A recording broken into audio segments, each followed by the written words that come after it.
कि वो 600 रुपए किलो हो गया, पेट्रोल 250 रुपए किलो हो गया। इमरान खान ने अपने 3.5 साल सी वधाया, जेड़ा तुहां 3 महीनों च वधा छड़िया। मैं तो ये कहता हूँ कि आप कोई किसी को चाय पीते हुए देख लेना, आप करीबी थाने में रिपोर्ट कर दें उसकी, और मुझे ये बता दें कि खान कैसे मुल्क चला रहा था। उसने लंगर खाने भी खोले हुए थे, सारी चीजें कंट्रोल में थी, डॉलर इतना बुरा भी नहीं था जितना अब हो गया। जब इनसे नहीं होता कहते थे वो खराब करके चले गए, तो फिर उसको ही रहने देते, वो खुद कर लेता सारा कुछ सही। 18 घंटे ਦੀ ਲੋਡ ਸ਼ੈਡਿੰਗ ਸੀ ਡੇਲੀ, ਕੋਈ ਐਸਾ ਦਿਨ ਨਹੀਂ ਸੀ ਗੁਜ਼ਰਦਾ ਕਿ ਜਦੋਂ ਵਤਨ ਅਜ਼ੀਜ਼ ਦੇ ਵਿੱਚ ਧਮਾਕਾ ਨਹੀਂ ਸੀ ਹੋਇਆ ਹੁੰਦਾ। ਪਿਛਲੇ ਸਾਲ ਅਸੀਂ ਰਿਕਾਰਡ ਕੰਮ ਕੀਤਾ ਇਮਰਾਨ ਖਾਨ ਦੀ ਹਕੂਮਤ ਦੇ ਵਿੱਚ। अगर सवारी मेरे ना मिले तेल तो खर्च होता रहना गड्डी ਦੇ ਵਿੱਚ, जिन्नी देर इन्हें चलना तेल खर्च होता रहना। ਜਿਹਦੇ 3-4 ਬੱਚੇ ਨੇ ਉਹ ਬੱਚਿਆਂ ਨੂੰ ਗਲਾਸ ਦੁੱਧ ਦੇ ਦੇਗਾ ਜਾਂ ਆਪ ਹੀ ਚਾਹ ਪੀਏਗਾ। नहीं मीडिया ते तां ये बच्चा हुकूमत आई है, ये तां दी हुकूमत आई है, ये भैन दी हुकूमत आई है। इन्हां अज 60 रुपए लीटर तेल वधाया। कुड़ी दिओ पुत्रो, इमरान खान ने अपने 3.5 साल च 60 रुपए नहीं वधाया, जेड़ा तुहां 3 महीनों च वधा छड़िया। लख दी तुहाडी जेही हुकूमत बेटा ते भेजो ऐसे ने रोटी भी ना भैन खाओ तुसी। 3 जनानियां कीतियां ने, हमदा शबाज ने भी, शबाज शीफ ने भी। ਪਹਿਲੀ ਜਨਾਨੀਆਂ ਆਪਣੀਆਂ ਦੇ ਸਾਹਮਣ ਉਹਨਾਂ ਨੂੰ ਆਪਣੇ ਕੀਤੇ ਨੇ, ਆਪਣੇ ਜਿਹੜਾ ਉਹਨਾਂ ਦੇ ਖਰਚੇ ਵੀ ਘਟਾਉਣ, ਆਪਣੇ ਐਮਪੀ ਐਮਐਲਏ ਜਿਨ੍ਹਾਂ ਨੂੰ ਪ੍ਰੋਟੋਕੋਲ ਦਿੱਤੇ ਨੇ ਉਹਨਾਂ ਦਾ ਵੀ ਘਟਾਉਣ। ਹਰ ਬੰਦੇ ਨੂੰ 20 ਕਾਰਡ ਮਿਲੇ ਨੇ। ਇਹਨਾਂ ਤੇ ਇਹਨਾਂ ਦੇ 2000 ਦੇ ਰੁਪਈਏ ਦੇਣ ਦਾ 12000 ਦਿੰਦਾ ਸੀ ਮਰਾਣਾ, ਕਿਸੇ ਦਾ ਕੋਈ ਬੰਦਾ ਵੀ ਸੀ। ਫਿਰ 6-6000 ਦਿੰਦਾ ਸੀ, ਕਿਸੇ ਦਾ ਕੋਈ ਬੰਦਾ ਵੀ ਸੀ। ਇਹਨਾਂ 2000 ਦੇ ਕੇ ਸਿਰਫ ਕੀ ਕਰਦੇ ਨੇ ਪਏ। एक ड्राइवर पेशा लोग हम, ड्राइवरी करना मेरी एवरेज डब्बा चला रहा वा। ਹੁਣ ਮੈਨੂੰ ਤਕਰੀਬਨ 15-20 ਦਿਨ ਹੋ ਗਏ ਮੈਂ ਫਾਰਗ ਹਾਂ, ਕਿਉਂਕਿ ਪੈਟਰੋਲ ਵੱਧ ਜਾਂਦਾ ਹੈ। ਸਵਾਰੀ ਨੂੰ ਕਹੀਏ, ਸਵਾਰੀ ਪਰੇਸ਼ਾਨ, ਉਹ ਵੀ ਸਾਡੇ ਹਾਰ ਨੇ ਵਿਚਾਰੇ। ਮੈਨੂੰ ਕਿਸੇ ਦਾ ਲਗਾਓ ਨਹੀਂ, ਪਾਰਟੀ ਸਾਨੂੰ ਅੱਲਾ ਦੇ ਰਿਹਾ। ਮੈਂ ਤੇ ਆਪਣੀ ਪਾਰਟੀ ਨੂੰ ਖੁਦਾ ਸਮਝ, ਉਹ ਹੀ ਹਰ ਇੱਕ ਨੂੰ ਦੇਣ ਵਾਲਾ, ਜਿਹੜਾ ਕੁੱਲ ਕਾਇਨਾਤ ਨੂੰ ਦਿੰਦਾ ਵੇ। ਜਿੰਨਾ ਦਾ ਸਾਡਾ ਦਾਣਾ ਪਾਣੀ ਅਸੀਂ ਜ਼ਿੰਦਾ ਜ਼ਰੂਰ ਰਵਾਂਗੇ। ਜਦੋਂ ਖਤਮ ਹੋ ਗਿਆ ਤੇ ਡੈਥ, ਉਹ ਹਰ ਇੱਕ ਨੂੰ, ਚਾਹੇ ਉਹ ਅਮੀਰ ਆਦਮੀ ਚਾਹੇ ਗਰੀਬ। ਮੇਰਾ ਤਾਂ ਈਮਾਨ ਹੈ ਵੇ। ਦੁੱਧ ਦਾ ਰੇਟ ਵੇਖੋ, 100 ਰੁਪਏ ਸੀ 140 ਰੁਪਏ ਟੁਰ ਗਿਆ ਹੈ। 50 ਰੁਪਏ ਮਿਲਦਾ, ਉਹ ਵੀ ਪਾਣੀ ਵਾਲਾ, ਠੀਕ ਹੈ। ਉਹਦੇ ਵਿੱਚ ਬੱਚੇ ਹੁੰਦੇ ਨੇ, 3-4 ਬੱਚੇ ਨੇ, ਉਹ ਬੱਚਿਆਂ ਨੂੰ ਗਲਾਸ ਦੁੱਧ ਦੇ ਦੇਗਾ ਜਾਂ ਆਪ ਹੀ ਚਾਹ ਪੀਏਗਾ। ਮੈਂ ਤਾਂ ਡੈਫੀਨੇਟ, ਮੈਂ ਆਪਣੀ ਹਕੀਕਤ ਦੱਸ ਰਿਹਾ, ਮੈਂ ਨਹੀਂ ਚਾਹ ਪੀ ਰਿਹਾ। ਜੇ ਕਦੀ ਆ ਰਿਹਾ ਉਹ ਸੁੱਕਾ ਦੁੱਧ ਮੈਂ ਲੈ ਕੇ, ਮੇਰਾ ਦਿਲ ਕਰੇ ਤੇ ਮੈਂ ਸੁੱਕਾ ਦੁੱਧ ਲੈ ਕੇ ਉਹ ਇਸਤੇਮਾਲ ਕਰ ਰਿਹਾ ਵਾਂ, ਠੀਕ ਹੈ। ਉਹ ਕਹਿੰਦੇ ਨੇ ਇੱਕ ਪੀਓ, ਮੈਂ ਨਾ ਇੱਕ ਵੀ ਨਹੀਂ ਲੱਭ ਰਹੀ। ਤੇ ਇਹ ਅੱਲਾ ਦਾ ਸ਼ੁਕਰ ਹੈ ਕਿ ਉਹ ਮਾਲਕ ਹੈ ਕਾਇਨਾਤ ਤੇ ਕੁੱਲ ਕਾਇਨਾਤ ਨੂੰ ਦੇ ਰਿਹਾ। ਮੇਰਾ ਈਮਾਨ ਹੈ ਕਿ ਜਿੰਨਾ ਤੱਕ ਜ਼ਿੰਦਾ ਵਾਂ ਉਹ ਜ਼ਰੂਰ ਦੇਗਾ। ਮੈਂ ਤਾਂ ਸਾਰੇ ਚਾਹ ਲਈ ਹਿਸਾਬ ਹੋ ਗਿਆ ਕਿ ਚੱਪਾ ਉਹ ਕਿੱਸਾ ਮਿਲੇਗਾ। ਮੈਂ ਕਿਤੇ ਰੋਜ਼ਗਾਰ ਤੇ ਜਾਵਾਂ, ਮੈਂ ਡੈਫੀਨੇਟ ਇੱਕ ਸਵਾਰੀ ਨੂੰ ਵਾਵਾਂਗਾ। ਮੇਰੇ 4 ਬੱਚੇ ਨੇ ਤੇ ਮੈਂ ਉਹਨਾਂ ਨੂੰ ਲਿਆ ਕੇ ਕੁਛ ਦਿਆਂਗਾ ਤੇ ਉਹ ਖਾਣਗੇ ਨਾ, ਕਿਉਂਕਿ ਸਵੈਰ ਬੋਝ ਬੰਦਾ ਨਾ ਅਸੀਂ ਇੰਝ ਕਰ ਸਕਦੇ ਹਾਂ, ਨਾ ਅਸੀਂ ਫੁੱਲ ਲੈਵਲ ਤੇ ਹਾਂ। 2000 ਦੀ ਉਹਨਾਂ ਦੀ ਮਿਹਰਬਾਨੀ, ਉਹ ਮੇਰਾ ਖਿਆਲ ਹੈ ਸਾਰਿਆਂ ਕੋਲ ਇਕੱਠਾ ਕਰਨ, ਆਪਣੇ ਕੋਲ ਰੱਖਣ, ਤਾਂ ਕਿ ਮੁਲਕ ਦਾ ਜਿਹੜਾ ਨਾ ਇਹ ਕਰਜ਼ਾ ਥੋੜਾ ਕੋ ਲੱਥ ਜਾਏ। ਗਰੀਬ ਆਦਮੀ ਨੇ ਜ਼ਿੰਦਾ ਰਹਿਣ ਵਾਸਤੇ ਉਹਦਾ ਖੁਦਾ ਹੈ, ਉਹਨੇ ਦੇਣਾ ਹੀ ਦੇਣਾ ਹੈ। ਮੇਰਾ ਈਮਾਨ ਹੈ ਕਿ ਮੈਂ, ਚਲੋ ਸ਼ੁਕਰ ਅਲਹਮਦੁਲਿਲਾ, ਮੇਰੇ ਨੈਣ ਪ੍ਰੰਦ ਸਾਮਨ ਨੇ।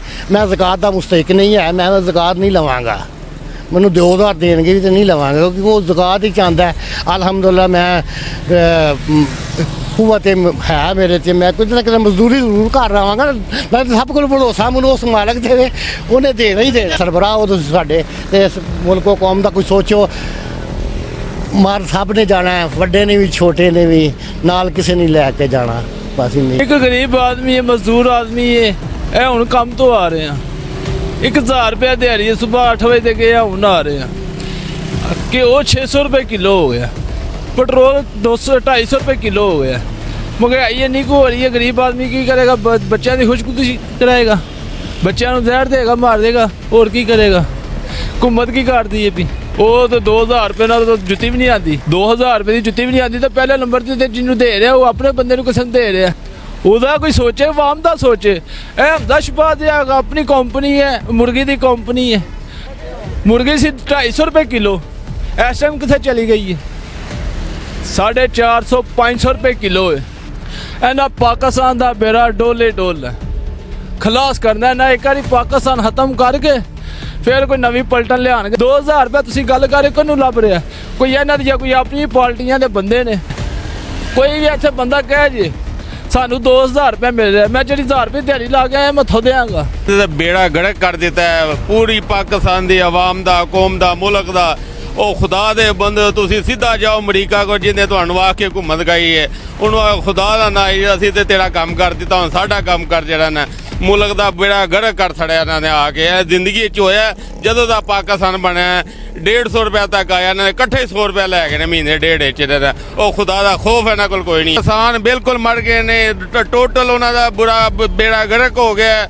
ਬਿਲਕੁਲ ਮਹਿੰਗਾਈ ਇੰਨੀ ਕੁ ਹੋ ਗਈ ਹੈ ਤੇ ਉਹ ਵਿਚਾਰੇ ਕੁਝ ਵੀ ਨਹੀਂ ਕਰ ਸਕਦੇ। ਫਸਲ ਨਾ ਕੋਈ ਲਾ ਸਕਦੇ ਨੇ, ਨਾ ਕੋਈ ਬੀਜ ਸਕਦੇ ਨੇ, ਨਾ ਕੁਝ ਕਰ ਸਕਦੇ ਨੇ ਹੈਗੇ ਨੇ। ਜੋ ਇਹਨਾਂ ਨੇ ਕਰ ਦਿੱਤਾ ਮੁਲਕ ਦੇ ਨਾਲ, ਉਹ ਮੈਂ ਕਹਿੰਦਾ ਉਹ ਕਈ ਸਾਲਾਂ ਪਿੱਛੇ ਚਲਾ ਗਿਆ ਹੈਗਾ ਮੁਲਕ ਜਿਹੜਾ ਨਾ ਸਾਡਾ। ਅੱਲਾ ਹੀ ਹੈ ਸਾਡੇ ਮੁਲਕ ਤੇ, ਕੋਈ ਖੁਦਾ ਮਿਹਰਬਾਨੀ ਕਰੇ। ਡੀਜ਼ਲ ਔਰ ਪੈਟਰੋਲ ਬਹੁਤ ਜ਼ਿਆਦਾ ਕੀਮਤਾਂ ਇਹਨਾਂ ਨੇ ਤਕਰੀਬਨ ਡਬਲ ਵਧਾ ਦਿੱਤੀਆਂ ਨੇ, ਔਰ ਇਹਦਾ ਸਾਰਾ ਬਰਡਨ ਆ ਕੇ ਪਹੁੰਚਾਉ ਗਰੀਬ ਤਬਕੇ ਦੇ ਉੱਤੇ ਪਿਆ, ਗਰੀਬ ਆਦਮੀ ਦੇ ਉੱਤੇ ਪਿਆ। ਸਾਡਾ ਹੁਣ ਕੰਮ ਟਰਾਂਸਪੋਰਟਰ ਦਾ ਹੈ, ਠੀਕ ਹੈ, ਤੇ ਸਾਨੂੰ ਬਹੁਤ ਚੀਜ਼ ਇਹ ਮਹਿਸੂਸ ਹੋਈ ਹੈ, ਠੀਕ ਹੈ।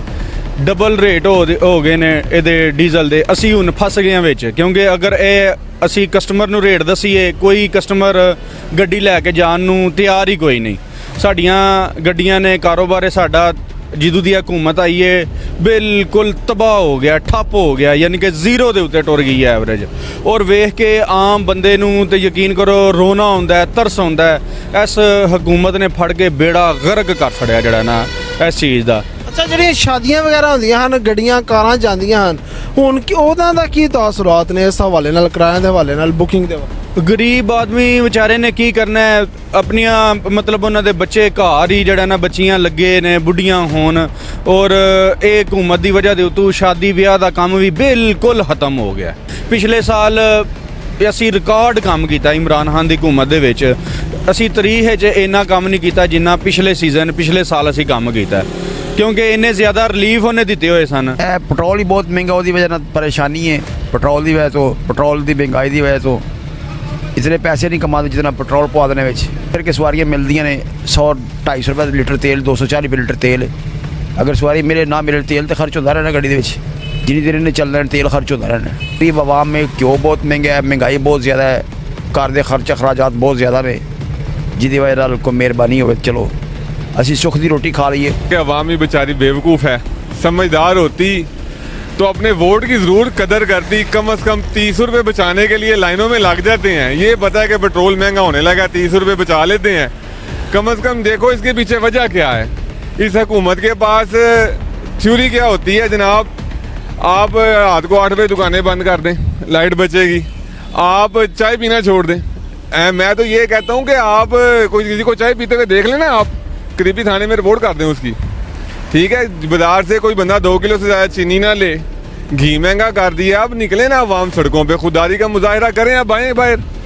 ये बस एम ही पागल बनाया हुआ इन्होंने दिन रात। पहली हुकूमत आती है हमेशा इनका जो साइको ये है कि पिछली हुकूमत में मुद्दा डाल दें और मुझे ये बता दें कि खान कैसे मुल्क चला रहा था, ठीक है। उसने लंगर खाने भी खोले हुए थे, सारी चीज़ें कंट्रोल में थी, डॉलर इतना बुरा भी नहीं था जितना अब हो गया। अब इनसे पूछे ना, वो मुफ्ता इस्माइल जिधर बैठता है पिछली हुकूमतों में मुद्दा खान साहब पे डाल देता है।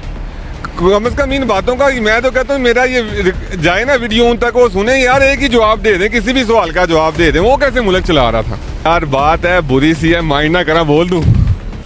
पता है जब किसी को तलाक हो जाए ना, औरत को वो अगली शादी करे ना, तो 2 माह बाद बच्चा हो जाए तो वो पिछली खामद का होता है, ठीक है। तो ये क्रेडिट खान साहब को ही है, ये जो लगे हुए हैं ना नून लीग वाले सारे ही, कि हमारी हुकूमत आई तो जैसे जनाब हम चांद पे चले गए वगैरह वगैरह, क्रेडिट हमें, या ऐसा कोई चक्कर नहीं है। ये पागल को भी पता है किसको क्रेडिट जाता है। बहरहाल खान साहब की मेहनतें थी। ये नस्ल दर नस्ल गुलाम है हम सब, और क्या कहना चाहेंगे, गुलामी है। इनको गुलाम इससे अच्छे मिलने भी नहीं।